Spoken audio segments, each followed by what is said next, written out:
Welcome to Banyen Books, Branches of Wisdom, celebrating the joy of bright ideas and heartful lifelong learning.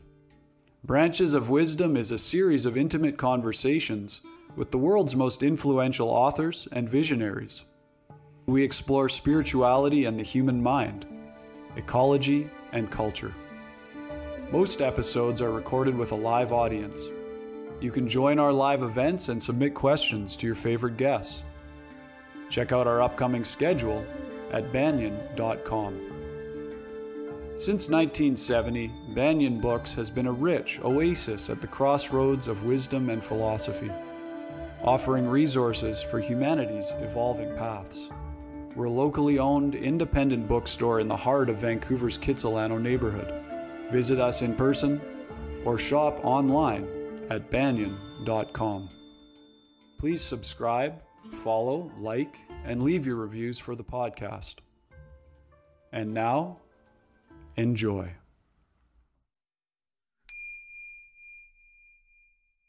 Welcome to the Banyen Books podcast. I'm your host, Ross McKeechee, and we have a very special guest today. I'm really honored that we've got her here with us, Michelle Good. Michelle Good is of Cree ancestry and a descendant of the Battle River Cree and a member of the Red Pheasant Cree Nation. She has worked with Indigenous organizations since she was a teenager, and at 40 decided to approach that work in a different way, obtaining her law degree from UBC at age 43. She's practiced law in the public and private sector since then, primarily advocating for residential school survivors. In 2014, she graduated from UBC with a Master of Fine Arts degree in creative writing, while still practicing law and managing her own law firm. This was where her first novel, Five Little Indians, the subject of our discussion today, first started taking shape. Her poems, short stories, and essays have been published in magazines and anthologies across Canada, and her poetry was included on 2 lists of the best Canadian poetry in 2016 and 2017. Today, Michelle Good again is with us talking about her book. Here it is, Five Little Indians, which was published in April 2022 and won the HarperCollins UBC Best New Fiction Prize. Since then, the book has continued to build momentum and gain recognition. Most recently, the book was the winner of CBC's Canada Reads for 2022. It has received many other honors and awards, including the 2020 Governor General's Award for English Language Fiction, the Amazon Canada First Novel Award, and the Kobo Emerging Writer Prize for Literary Fiction. A little bit about the book. Five Little Indians traces the stories of 5 Indigenous youth taken from their families when they are very small and sent to a remote church-run residential school. Kenny, Lucy, Clara, Howie, and Maisie are barely out of childhood when they are finally released after years of detention. Alone and without any skills, support, or families, the teens find their way to the seedy and foreign world of downtown East Side Vancouver, where they cling together, striving to find a place of safety and belonging in a world that doesn't want them. The paths of the 5 friends cross and crisscross over the decades as they struggle to overcome or at least forget the trauma they endured during their years at the mission. With compassion and insight, Five Little Indians chronicles the desperate quest of these residential school survivors to come to terms with their past and ultimately find a way forward. It's a really heartbreaking, moving, and ultimately an uplifting and hopeful book as well. I'll have to say I thoroughly enjoyed reading it. If you'd like to learn more about our guest today, you can visit her website, which is michellegood.ca. So Banyen community, please join me in a very warm welcome for Michelle Good. Michelle, thanks for being here. Oh, it is my pleasure. As I was saying a bit earlier, I really love speaking with readers. I mean, aside from the fact that it's my book they're reading, I find that people that are dedicated to reading are thinking people, and it's a rewarding experience. Beautiful. Now, when this book first was taking form and came out, you won the HarperCollins UBC Prize for New Fiction in 2018, I believe it was. Yes. And it was published in 2020. Correct. Yeah. Okay. And now it's 4 years later, and this book, Five Little Indians, it's still building momentum, having just won Canada Reads 2022. I'm just wondering, do you think you tapped into some kind of a readiness or a need in the collective psyche to finally hear and bear witness to the realities of colonialism in residential schools? Well, I think there is a kind of readiness, but I think that this book is quite different from many of the other books that have been written about residential schools. We've seen a lot of memoir and, you know, some novels, like we have Indian Horse from Richard Wagamese. And then there's, of course, the TRC report, there's nonfiction work, there's academic work. But until this book came out, there really wasn't anything in the fiction world that focused on what happened next, that focused on what happened after the kids left the school. And that really was my intent. You know, I laid a foundation of their time in the school, but my intent was to talk about what a struggle it was to achieve even a modest life, carrying that burden, that tremendous burden of psychological injury. And I think that was quite unique. And I think it was a shocking thing. And when I sat down to write it, I sat down to write it because I was pissed off, pardon me. Please. And in response to this horrible question that you hear over and over and over, why can't they just get over it? And so I wanted to answer that question. I wanted to say, this is why. Because this trauma has been woven into the souls of small children and marks them and is a determinant in the rest of their lives. That's why. And so I thought there's no better way of doing that than through really what is a character study of each of these characters and an exploration of the different kinds of trauma and the different responses to trauma that you will see in survivors. Yes, and that's one of the things that was so beautiful about the book is how each of the characters embodies a different response, a different way of dealing with the pain they're still carrying with them. What was it like for you did you do a lot of research into trauma, or was it just based on your own experience with human beings, you know, to form these different responses in the characters? Well, you know, when I was practicing law and I was representing survivors and so on, I read literally hundreds of psychological assessments as part of the legal proceeding. And I learned a tremendous amount about trauma and about responses to trauma. I just learned it. But not only that, I mean, this is my lived experience. It's not something that I have to research. And I mean, myself, I didn't go to residential school, but I was scooped and I was in the foster care system from the time I was 13 till I was 18. And a lot of the things they experienced, I experienced as well, in terms of, you know, you reach that magical age of 18 and you're just out. It doesn't matter. It doesn't matter if you have nothing, no job, nothing, you're just out. You know, like Lucy, you know, being just tossed out of the school, and thank God she had a friend, you know. So, and also having started working with Indigenous organizations as young as I was, right in the 70s, the same time that the novel takes place, or part of the time frame that the novel takes place, virtually everybody that I was working with was a survivor. And so I observed all of that kind of, you know, the way survivors walk in the world through my entire long career working with Indigenous groups and organizations. And of course, my mother's experience. I mean, she was a survivor. She was in residential school at, you know, a terrible, terrible time. Yeah.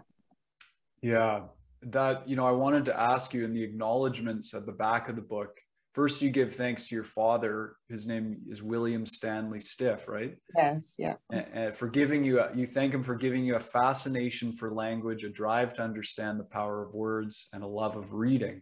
Yes. And then about, that's your dad? Yeah.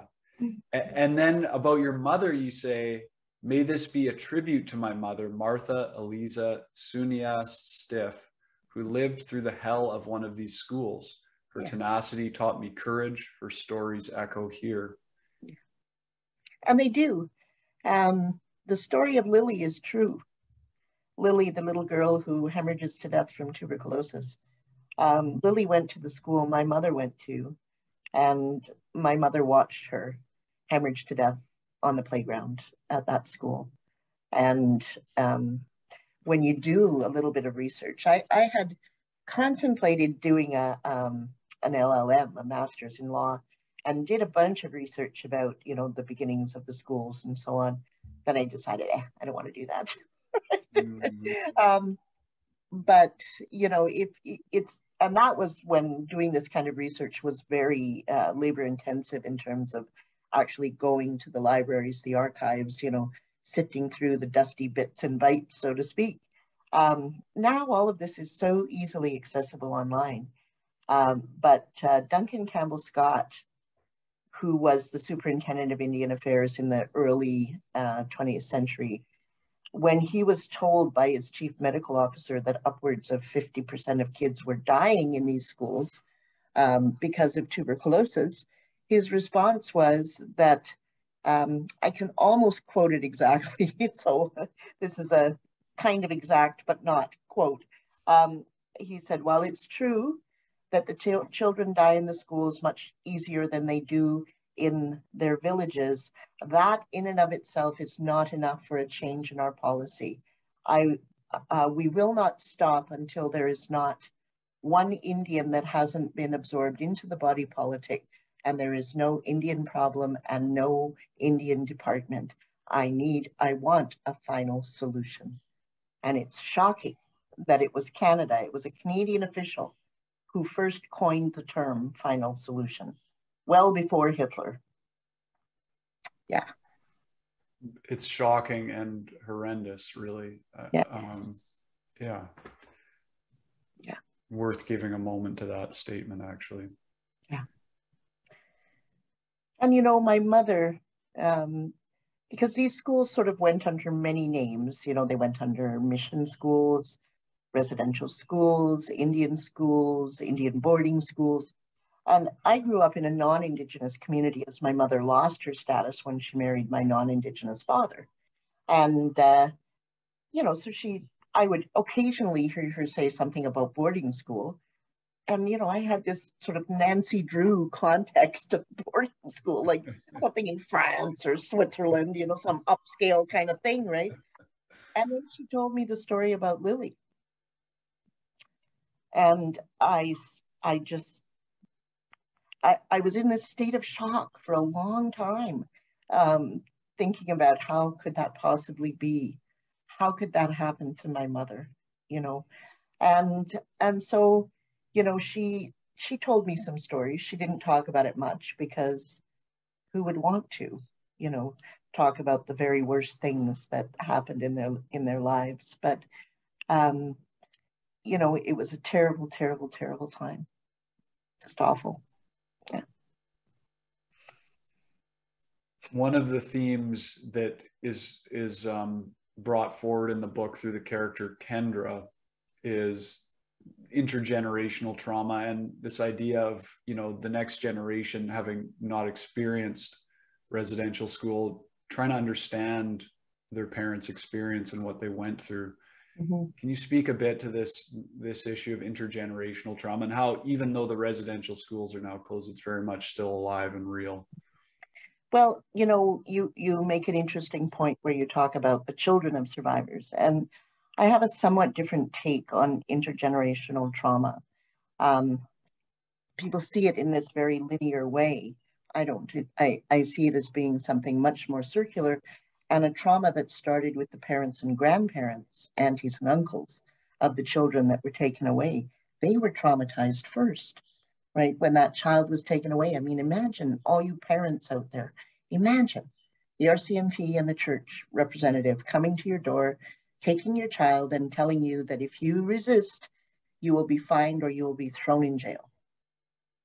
And imagine the trauma of the parent, just completely made helpless when it comes to what happens to their child. And so, and the grandparents who are traumatized by the fact that they are no longer able to convey necessary social and cultural information to prepare that child for the place in the community. And then there is the kind of intergenerational trauma that you speak of the children of survivors and the grandchildren of survivors. And that, you know, to me is a very interesting thing because, you know, we all know that observational learning is a critical way that children learn. And what they're observing in their parents is trauma responses, right? Their parents are responding the way a traumatized person would respond. And so these children are learning that that's the appropriate response to a given situation. Plus, they, you know, there is anxiety and fear created when your parent is losing it for reasons that they don't necessarily understand, either the parents or the children. Because, you know, unless you've had a therapeutic intervention after that kind of trauma, you know, you're going to struggle. You are going to struggle. So yeah, that's the way I see intergenerational trauma. That's a really interesting reframe for me to understand it in that way, that the multiple generations that were impacted all at once. Yeah. You know, I think this book was published just before the unearthing of the children's bodies in Kamloops. Is that right? Yeah, this book came out April 14th, the day I shall never forget, 2020, and it was August 2020 that the unmarked graves were found. And, you know, there was a lot of media and, you know, people reaching out to me for an interview about, you know, these kinds of things. You know, and I had to just say, we've known this forever. Yeah. You know, we have known this forever, and we have prevailed upon the authorities, prevailed upon government to, you know, to assist us in, you know, being able to repatriate these children and send them home. In fact, in 2015, when the second, I think it was the second volume of the TRC came out, there was an entire section of the TRC that was, you know, unmarked graves and burial sites. And it was a roadmap that was given by the TRC to the federal government about how they could deal with this issue. They asked for $1.5 million to begin this work, and the government said no. Really? Yeah. That's almost nothing in terms of the government. Well, yeah, it's peanuts. It's pocket change in terms of the government, right? And no, they just said no. And so, you know, once again, it has been, you know, a burden placed on our shoulders to find our own dead, you know, and to find a way to properly send those babies home. And you know, and it was, you know, Kamloops is a fairly prosperous band. And so, you know, they had the necessary resources for, you know, the technological equipment and expertise that was needed to do this search. But not every band has that kind of resources to be able to do that. You know, so that was 2015 that this was, you know, being raised and being, you know, being pressed in terms of seeking assistance to help people resolve this. And, you know, yeah, no, we don't care. We don't care that the babies are dead, and we don't care that they never got to go home. Yeah. And, you know, in one of those interviews, I can't remember who it was, but a journalist asked me, what can we do? And I said, keep it alive. Don't let it fall off, you know, the press, the news. Don't let it fall out of the news. A week later, it had fallen out of the news. Yeah, yeah. And every now and again, you get another story about another community that has found, you know, I think we're over 10,000 now. 10,000 graves, right? Tell 10,000 children, I mean, graves. Yeah. And it's silent. It's silent out there. Shameful. Yes. Yeah. This idea of the need for some kind of sustained attention span from, you were talking about media, but also from governments and just the general population. Mm-hmm. What do you say about that? Do you have idea, like how do we try and keep people's attention on these issues? Well, people have to decide that it's important enough for them to pay attention to. I can't make you.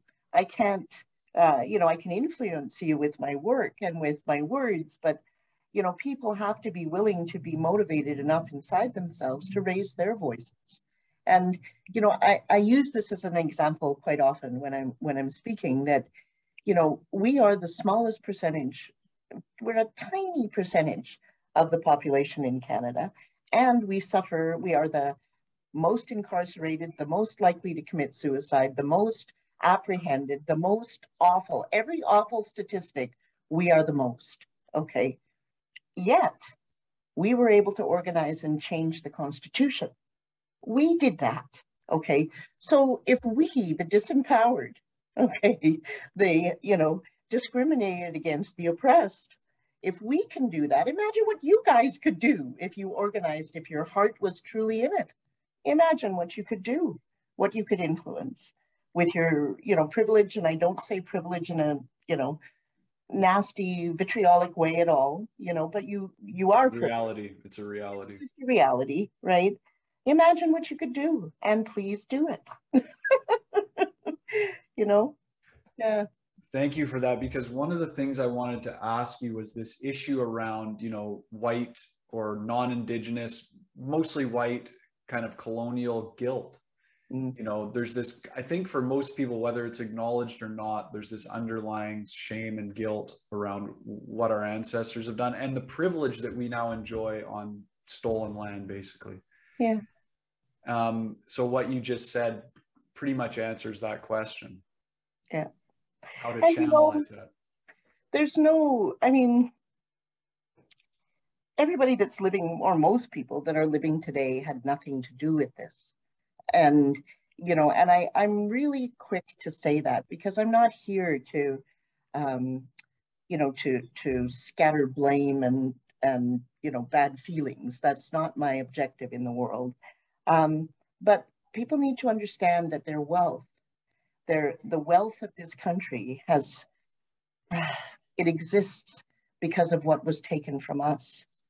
And so in that sense, even if you had no hand in the terrible things that were done, you are still reaping the benefits that arose because of those things. And so instead of guilt and shame, how about a sense of responsibility, a sense of a debt owed to Indigenous people? And, raise your voice.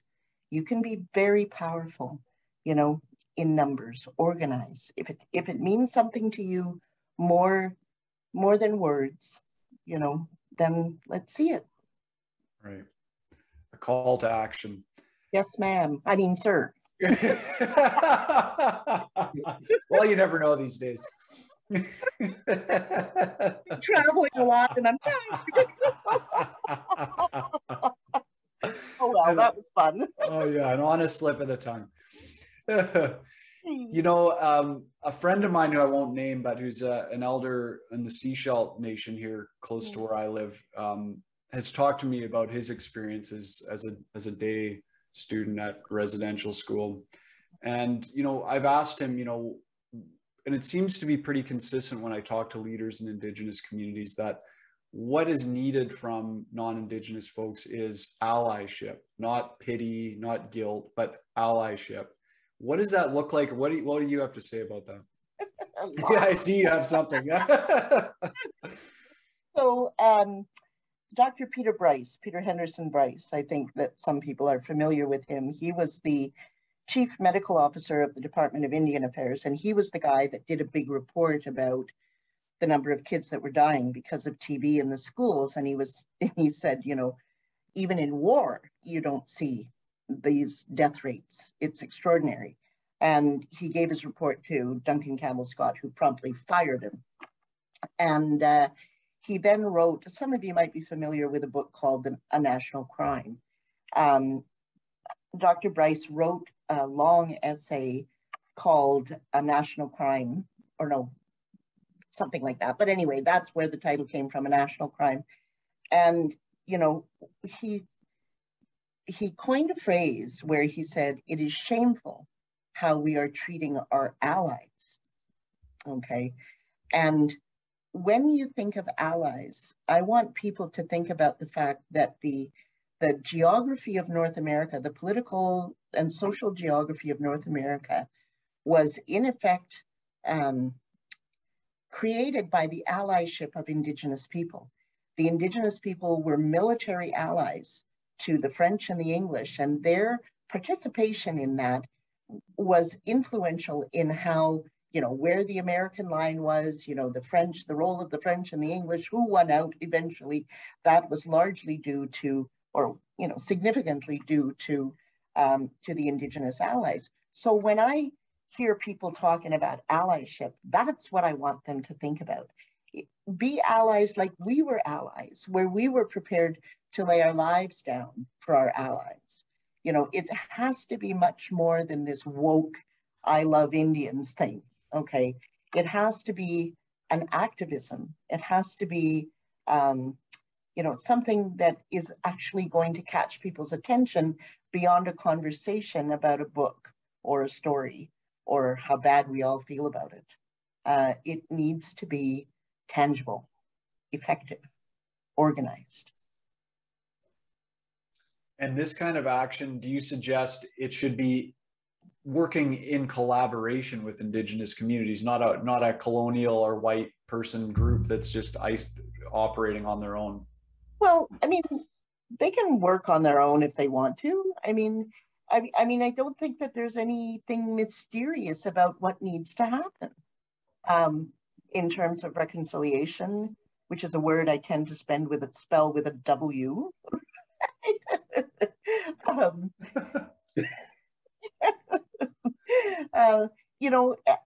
I think, how many times do we have to say, we are impoverished, we need resources, give us some of the land back, right? And people just need to stand up and say that with us, for us, and there was this group, I don't know if it still exists. It was started up in the societies, gosh, I'm tired, in the 60s. And it was called the Canadian Association in Support of Native People. And that's what that little organization did, is they lobbied on behalf of Indigenous groups. So, and they did have a good working relationship with various Indigenous groups and so on. But, I think everybody, you don't need to have an association with an Indigenous person or a group to say the way Indigenous people are treated in Canada is unacceptable. Anybody can say that. You don't need any further input, right, to be able to articulate that. And I wish people would. Where else in the world, in a first world country, is there a meaningful segment of the population that doesn't have clean drinking water, right? As basic as that, even if everybody in Canada got behind the water issue, it would be huge. It would be just huge. Yeah. So, yeah, and I say this too, that you don't need so much input from us. Everybody knows what's going on here, right? Or they should, and if they don't, they should educate themselves. But, we are still suffering so significantly from the impacts of colonialism, and we need to be putting our work inward. We need to be focusing our attention on, strengthening our communities, redeveloping our economies, whether they're a hybrid, modern day economy with a traditional economy or whatever. But we need to be focusing on strengthening our own communities. And the amount of time that I spend and that other people spend educating non-Indigenous people is better spent at home. It's better spent invested in our own communities. Everybody can pick up a book, everybody can go to the archives, everybody can learn what happened, and how it still resonates today. And then you just got to raise your voice, fix it. That's all you got to say. Fix it. Right. It actually is pretty simple, isn't it? The way you're saying it, it's simple. Yeah, and we don't need to complicate it. And you know, and when I say that, I mean, I don't mean to dismiss, you know, the positions that Indigenous people have taken is that you can't speak for us. But I'm not asking you to speak for us. I'm asking for you to speak on our behalf, which is different. I'm asking you to raise your indignation, to raise your voice in indignation about how Canada treats Indigenous peoples. Yeah, I guess the image that comes to mind for me is if there's, you know, a group of bullies on the playground and then, you know, one or two other kids stand up for the victims to that bullying. It's kind of like that, hey? Similar kind of thing. Absolutely. Yeah.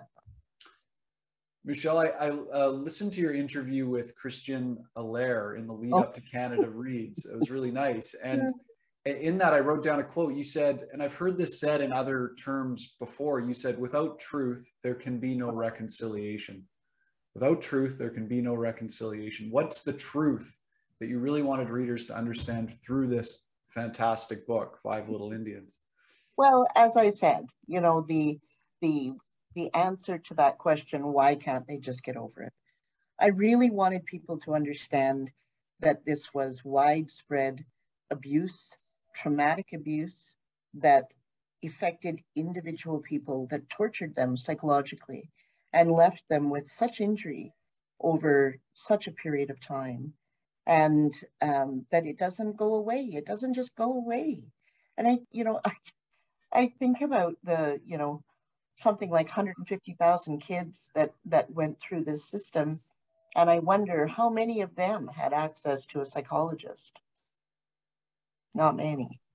You know, how many have been able to have a therapeutic intervention to help them heal and to help them put that abuse in a proper context? Not many. Not many. And, you know, so I just,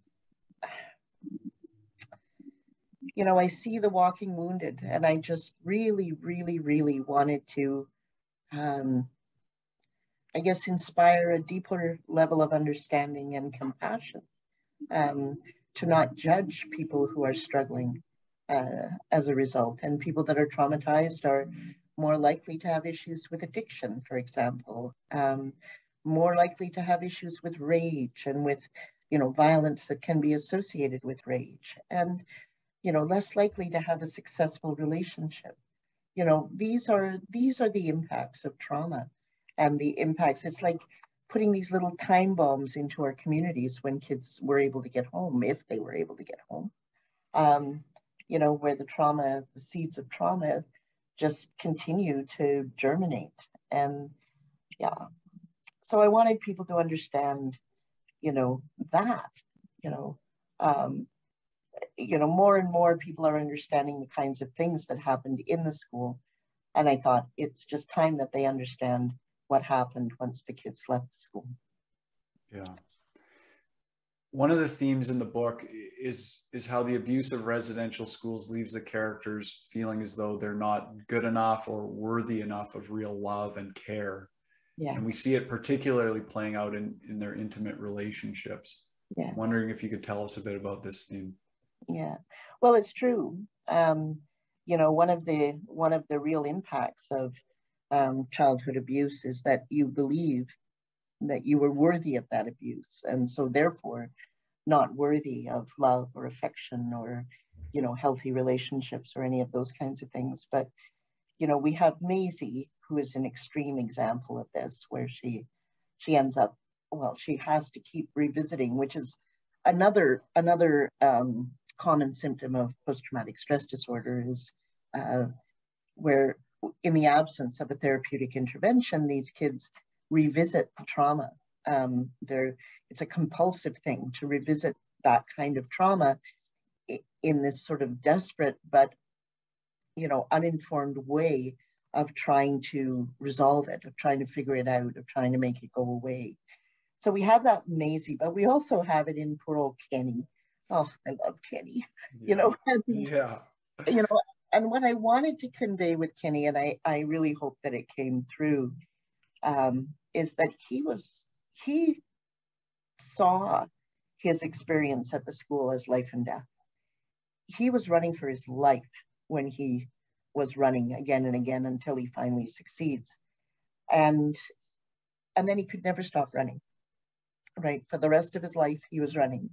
And he was so fortunate to have Lucy because she understood and ultimately was able to accept that that would likely never stop and that they would have to, you know, make a relationship that was a little different than the norm, you know. But yeah,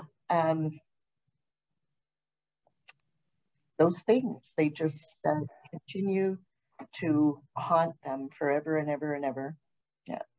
Yeah. You know, as heartbreaking as this novel is, I mean, ultimately it is a hopeful story, and it paints a picture of really of the resilience of the Indigenous spirit and the Indigenous people. Can you share your outlook on this resilience and strength, Michelle? Well, you know, here we are. Yeah. You know, like in spite of everything that's been done to us, like the intentional slaughter of the buffalo, which for us Plains people, that was our food, clothing, and shelter. The destruction of our economy, the you know, criminalization of our spirituality, and you know, the banning of the potlatch on the coast and the banning of the Sundance in the prairies, the wholesale theft of our children, and here we are. We're still here. I was at an event on Gabriola Island a while ago, and there was an elder from one of the local communities who came in and spoke in her language. And whenever I hear that, it almost makes me cry because that, right? Children had needles stuck through their tongues by people that worked at the schools if they spoke their own language. When my mother went to residential school, she didn't speak a word of English. And you were hit, you were beat, you were punished if you spoke your own language. So basically, she couldn't speak, she couldn't say anything without, you know, expecting to be heard. But in spite of all of that, here we are.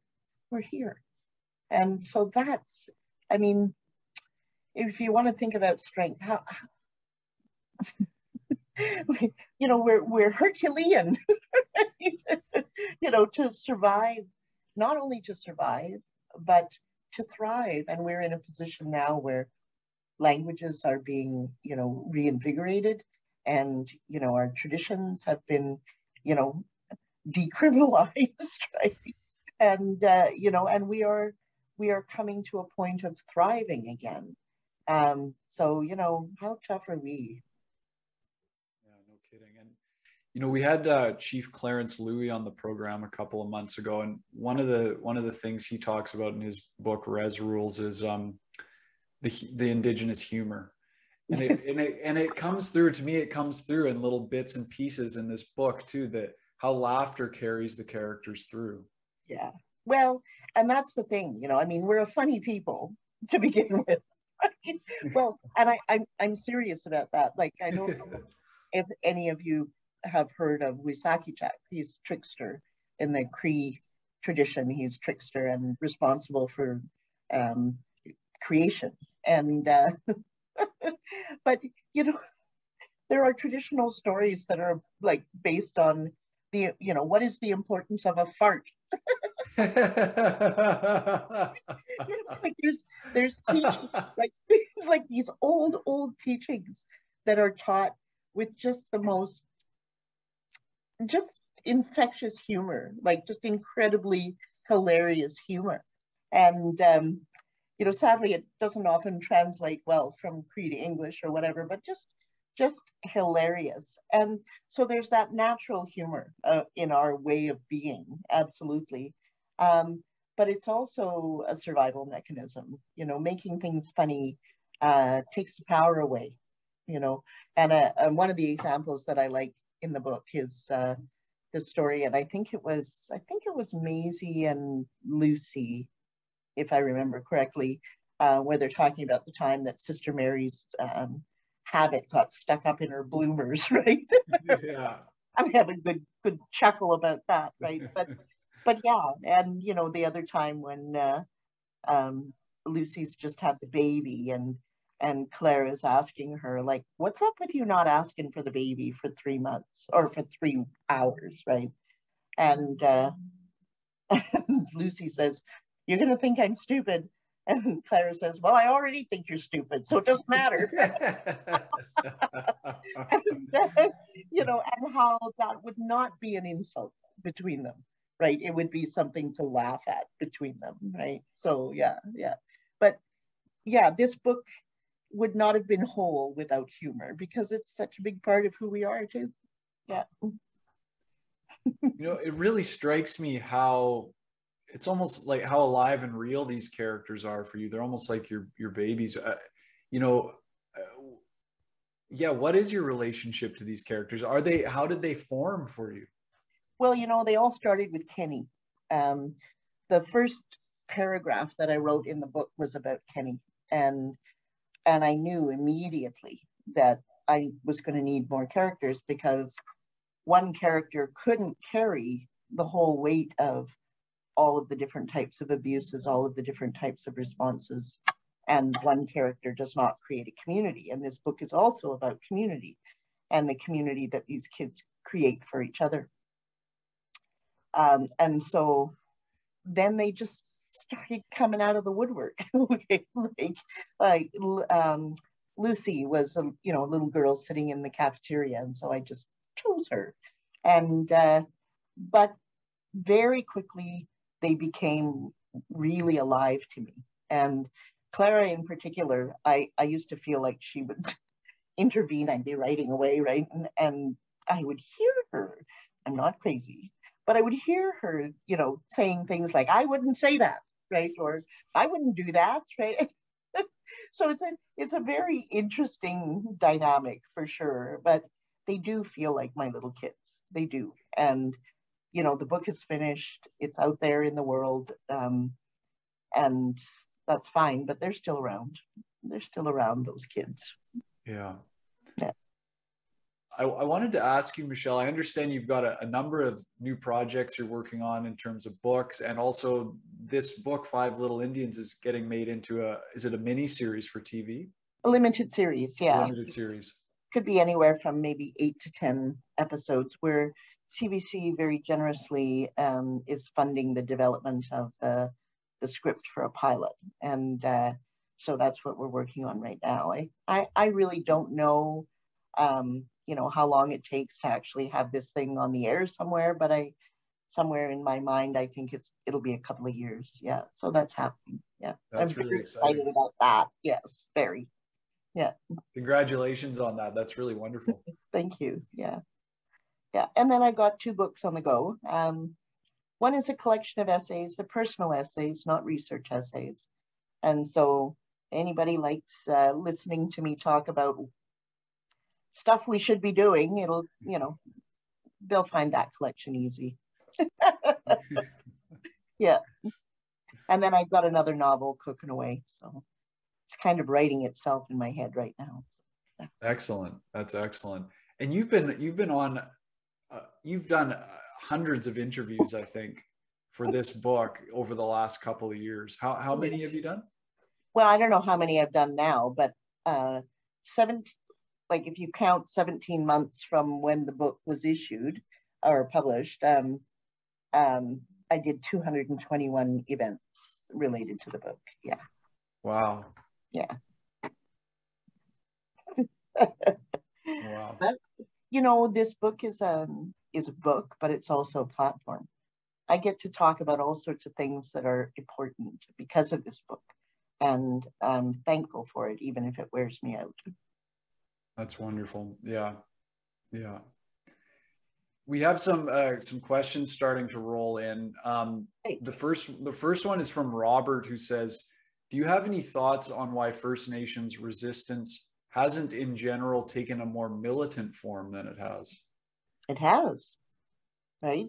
Leonard Peltier is doing a life sentence. And you got to remember that, that border is non-existent to us. And there was, in the 70s, the American Indian movement was active in Canada. And also, I guess the answer to that question is that when we were struggling for fishing rights and hunting rights before the law accepted that, or even created the concept of Aboriginal rights or recognized the concept of Aboriginal rights to hunting, fishing, and so on, there were violent confrontations all throughout British Columbia on the rivers and in the woods, where the conservation officers were violently arresting Indian fisher people and hunters and all of that kind of stuff. You know, I think, yeah, and, you know, I think that has toned down over the years because we have been able to achieve certain things through that militancy. But yeah, it was the 70s was a very, very confrontational time. I remember chaining myself to Grace McCarthy's fence. Really? Yes. I was working with an organization. This was and it was about child welfare, right? And the province's refusal to recognize our jurisdiction for taking care of our own kids. Yeah. Now you would have been a young woman in the late 60s, early 70s when this book most of the book is set in that time. What was the mood at that time? It was horrible. I mean, from the perspective of being an Indigenous person, I mean, racism was completely unapologetic. It was not something that was just under the surface. It was right there in your face. You know, but it was also, you know, like if you look at the scenes of the Friendship Center in the novel, and the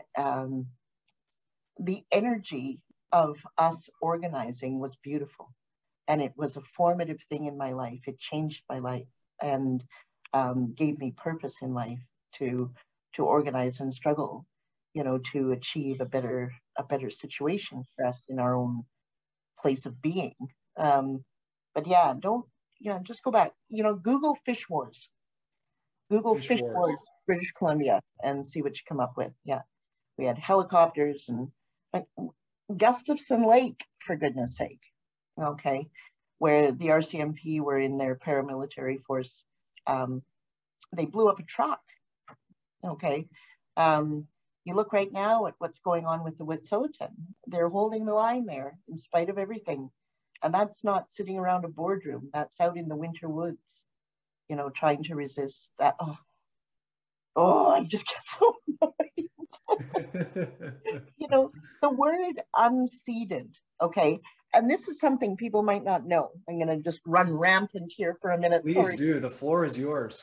In October 7th, 1763, King George III issued a royal proclamation saying that Indigenous people were not to be molested in their territories and their lands were to be left to them because unless they had been sold or ceded or surrendered in some other way. So there you have King George acknowledging our right to our territories in 1763 on my birthday, October 7th, by the way.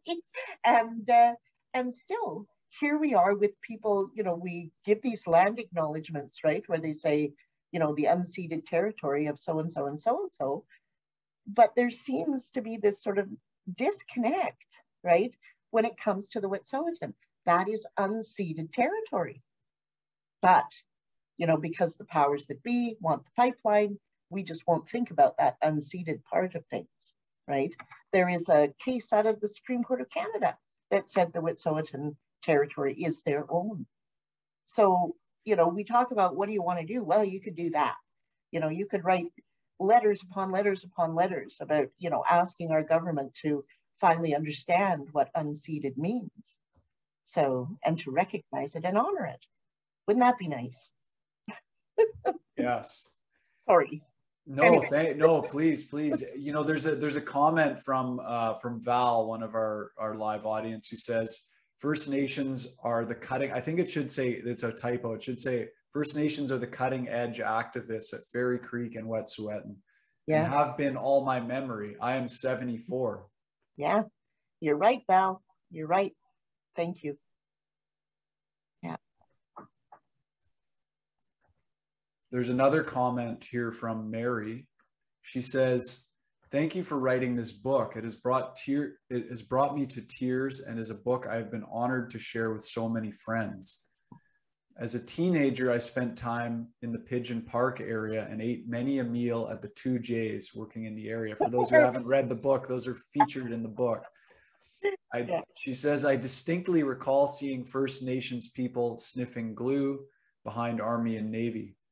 Is this something that you choose not to mention in your vivid descriptions of the neighborhood?" No. I just had other things to talk about, right? I articulated the neighborhood as best I could, and it really wasn't, it actually never even came into my mind. And I spent a lot of time in that neighborhood because the organization that I worked for was on East Hastings. So no, it actually, that never really occurred to me to incorporate that. Mm-hmm. Yeah. One of the, you mentioned a couple of minutes ago, the Indian Friendship Center, which is in the book, it's on Vine Street. Yeah. Is it still there? No, it's now a condo. Oh, really? Okay. Surprise, surprise. Yeah. Well, I mean, Kitsilano real estate, right? Yeah. But it was such a, it's still the same building. It's just been renovated into condos, but it was just such a beautiful old building. It was a great place. Yeah. And that's really close to Banyen Books. Yeah. Vine I Street. used to hang out in Banyen Books. Did you really? Oh yeah. I used to spend time there. Yeah. Oh, that's very cool. That's very cool. Long time ago when my hair was black. Yeah. Michelle, we have another question here from Jill. Jill says, to maybe generalize, what would you say are some of the unique gifts and qualities that characterize contemporary First Nations cultures? You mentioned a unique humor and resilience, for example. I don't know. There's an honest answer. We are unapologetically us, I'm not really sure I understand what you're looking for with that question. Yeah. Maybe she's referring to some of the art or unique gifts and qualities that characterize contemporary First Nations cultures. Mm-hmm. Yeah. I knew the two guys, the Wilson brothers, Barry and Derek Wilson, and they almost single-handedly brought back the carving in West Coast style carving. I remember when I was working, they would go to all these thrift stores and Salvation Army and such like that, looking for silver cutlery, right? And they would melt down the silver and reform it, and then they would carve the silver into, beautiful earrings or rings or whatever. But that was something that happened at that time as well, the time of the novel, and the early parts in the novel as well, was the Renaissance, if you will, the resurgence of our art and, all kinds of art, painting art, carving wood, carving silver and gold and those kinds of things. And that was a really important part of that time as well. And our art is pretty spectacular. So, yeah. It is. There's something I've been wanting to ask you. There's a line in the book, and I'm going to paraphrase. It's Kenny and Lucy are having a conversation, and they're talking. It's when Kenny first sees an article that it's I think to do with the Truth and Reconciliation. I know the line. Yeah, you do. Okay. Yeah. It's basically where she asks, "Do you think you survived?" Yeah. They call us survivors. I don't know if I survived, or do you think you survived? Yeah. Yeah. And that, with that, what I was trying to communicate was, who would this person have been had she not been interfered with? Who would all of the kids that went to residential school, who would they have been if they hadn't been kidnapped and tortured and brutalized in the way they were? what would our communities look like now if that hadn't happened to us? Would we still be these representatives of the worst statistics in the world? Who would we have been? And that was the thought that I was hoping to convey in that conversation, because Lucy didn't think she survived. Lucy remembered who she was and also knew who she was now, right? Yeah. Thank you. Now, before we close, Michelle, I just want to remind everybody, we've been speaking to Michelle Good, and her novel, a wonderful novel, just fantastic. I really encourage everyone who hasn't already, because so many people have already read it. It's called Five Little Indians. And of course, you can get it at banyen.com or come into Banyen Books in Vancouver anytime. And a big thanks to our live audience. It's so wonderful to have people here live creating these events with us. And a big thank you to our podcast producer and events curator, Jacob Steele. You know, all of the people that we get as guests, all of the programming that Banyen has is all thanks to Jacob Steele. So thank you, Jacob, for all the hard work you do and everything that you bring to our community. Michelle, I just want to ask, do you have any closing thoughts or parting words for us before we say goodbye? Well,